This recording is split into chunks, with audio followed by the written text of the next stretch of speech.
私たちは遠い国から来た人々です。海を渡ってここに来ました。この世界は広いですが、あなたはとても近くにいます。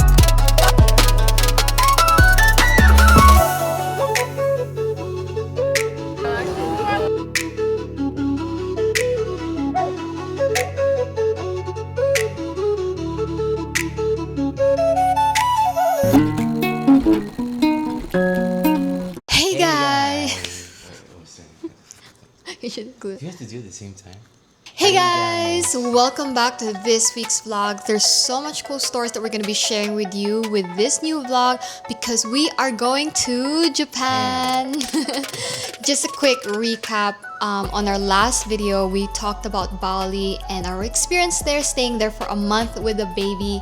Our second time being there, new experience, old experience, and just like being back in one of our favorite countries ever. So if you have not watched that vlog, definitely click on this vlog before watching this. So our trip started off and we had to go to China before we went to Japan. It was so unexpected. It was unexpected, but we had to go for, I think it was like a 4 or 5 hour layover, something like that. We got to China and we didn't speak any Chinese. We went out of the airport with sign language and we went to this park across from the airport. We were like almost the only ones there. It was cloudy. It was very uncrowded. And there's a couple military people walking around. And so that was really interesting. So China is pretty cool. This area is called Xiamen. Like a lot of tourists actually come here and they're really trying to improve their tourism, so to invite visitors to come visit this place. So leaving China, we flew across the sea and we headed to Osaka Airport, Kansai International. When we got there, we didn't realize how cold the weather was.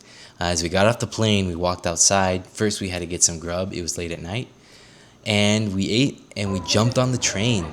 I still can't believe we're in Japan. It's been a dream of mine to come to this place. When James said, "Where do you want to go in Japan?" I was like, take me wherever. I just want to be in that country. And Japan did not disappoint. It's so clean, so convenient. Just being able to ride the train from place to place was just so nice. And surprisingly, we did not get lost as I thought we would be. So we took the train and we stayed at our first hotel kind of in downtown Osaka area. And we walked with our big luggage all the way up this dark street at night with the wind blowing, freezing cold because, you know. I feel bad for Rico. But he was bundled, so he's good. He was good and it was dark, but fortunately we found our hotel and we got in. It was really, really small. There's not a lot of space sometimes in the hotels in Japan, but we felt very warm, cozy, and happy. We were pretty happy with this hotel that we found. I'm gonna be linking it down below. It's spacious. I mean, for Osaka, it was not bad. It's very clean. We were able to sleep comfortably, and it's very close to the main area, like to a lot of like the touristy spots if you prefer that. And it's walking distance to like a lot of places, convenience stores, like tourist spots, and a train. So we spent that next day just walking around downtown Osaka, and there were so many people on the streets. It was insane. There's a lot of tourists from all over different parts of the world that go to Japan. Your US dollar is still pretty strong right now. So the food actually is very reasonably priced. We actually went to this really nice ramen shop. The bowls were so big. We were very surprised once the lady brought out our food. It was so tasty. But one thing to know, like a lot of like the ramen shops in Japan and Osaka, there's not a lot of space. And so the aisleways are kind of tight and it's kind of like a bar stool style. But just go, you'll love it. It's amazing. What I love most about Osaka is everywhere is just full of life. This city is just so vibrant.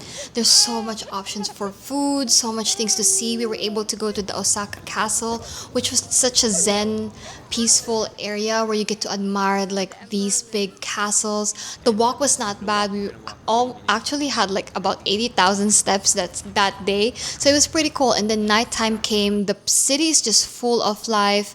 It's just so colorful, bright lights. Definitely like a place to really feel the city vibes of Japan. So getting around in Japan, there's lots of different modes of transportation. You can take a taxi, which could be very expensive. But most people, they buy a like a train pass, or if you want to just take commuter trains, you can just go purchase train tickets wherever you go. There's so many trains that go all over the city to different places. It's really convenient and really easy. But one hard thing is we had all these luggages walking up these stairs and walking down the stairs, trying to get to our next destination, which is Kyoto. And it was a journey, but it was amazing once we got there. Kyoto is another amazing city in Japan. I'm just amazed how like the culture is so strong in here. We also recommend the place that we got to stay here, which I'll be linking down below. We had our own mini kitchen and we had 2 bedroom. Plus, it's really close to different tourist spots in the area, and also it provided free shuttle for us to come home. So what did we do in Kyoto? It's actually the old capital of Japan. It's the first capital. There's a lot of different shrines and temples. We actually went to a monkey park where we hiked up this really long path, this trail up the mountain. And we were able to see these crazy monkeys looking at us, doing really funny things. And we got to feed them as well. That was really nice. We also got to go to this little shrine, or this little temple in the mountains that was really far. Princess was not too happy because had to walk all the way. I was just so tired that whole day, and then I just realized that I withdrew more than what I was supposed to withdraw with cash, and so I was just annoyed at myself and all that. And it was getting late, and then like also being with the baby, I feel like I'm not as apt for like long distance walks as much. The first time I came to Japan, I went to this place and I just felt so relaxed, calm, felt so connected to it. And so I really wanted her to come see it as well. And so we made the journey. It was getting dark, but it was so worth it. The view was incredible. The history, the culture, very peaceful. And just one of those places that you have to go visit. Here's the place.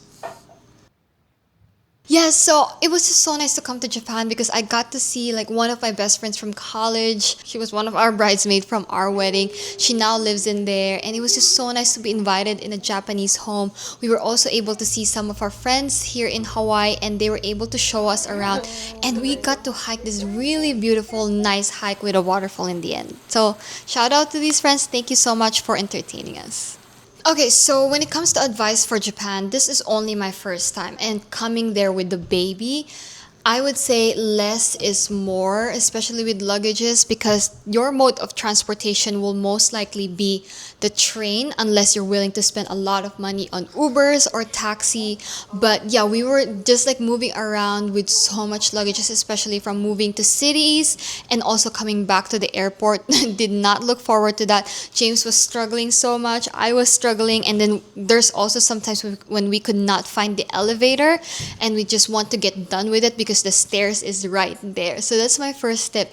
My second tip is always bring cash with you. Like Japan is so good with like cards, but when it comes to the train station, which is so important, most of them, I would say 99% of the time that we rode the trains, they only accepted cash.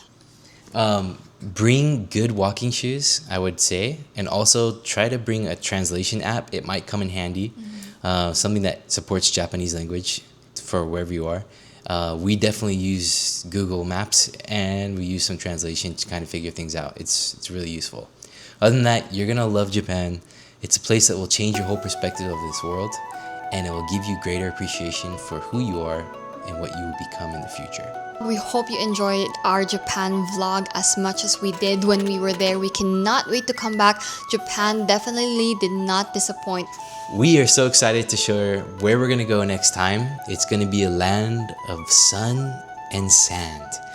Hopefully you'll get a hint soon, but we'll see you right on over there. Shukran.